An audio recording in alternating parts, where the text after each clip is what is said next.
Welcome to today's practical planning tip by ParkBridge Wealth Management. My name is Jonathan Shankman. I'm the president and chief investment officer of the firm. Today, I'd like to talk to you about a topic that has been discussed often, namely going on Yeshiva week vacation while on tuition assistance. A question I received this year went as follows. I was sitting in an airport recently waiting to board a flight for Yeshiva break with my family when I noticed another family in my community heading to the same destination.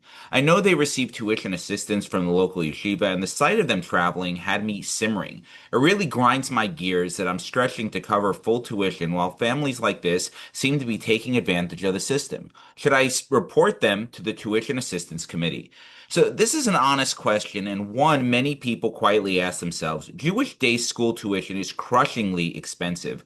Families sacrifice vacations, luxuries, and even basic comforts to provide a Torah education. It can feel unfair seeing someone who pays less enjoying something you had to give up.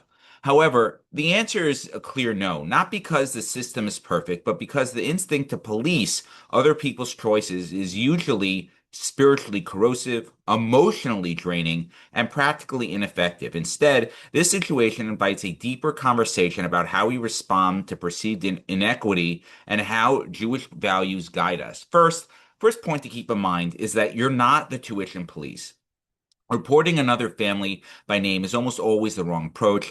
Jewish life is built on trust, community, and judging others favorably, not on surveillance or suspicion. Tuition committees exist precisely so families do not have to investigate one another. They have the documentation, experience, and authority to evaluate financial need. If you believe the system could be improved, offer constructive suggestions such as stronger documentation requirements or clearer guidelines. Advocating for better policies is appropriate. Naming specific families rarely produces justice and often creates resentment, division, and lashon hara. Second, you probably don't know the full story. One of life's humbling truths is how little we know about other people's circumstances. Perhaps grandparents paid for the trip, maybe they used points, saved for years, or are traveling for simcha, lavaya, or another family obligation. It is also possible they're making financial decisions you would never make. Yes, they could be abusing the system, but you simply do not know, and acting on assumptions is dangerous. The Torah teaches us to be dam l'chavschus because we rarely see the full picture. Even if a family is misrepresenting its finances, tuition committees generally require detailed financial information, and dishonesty often carries serious consequences, including the loss of future tuition assistance.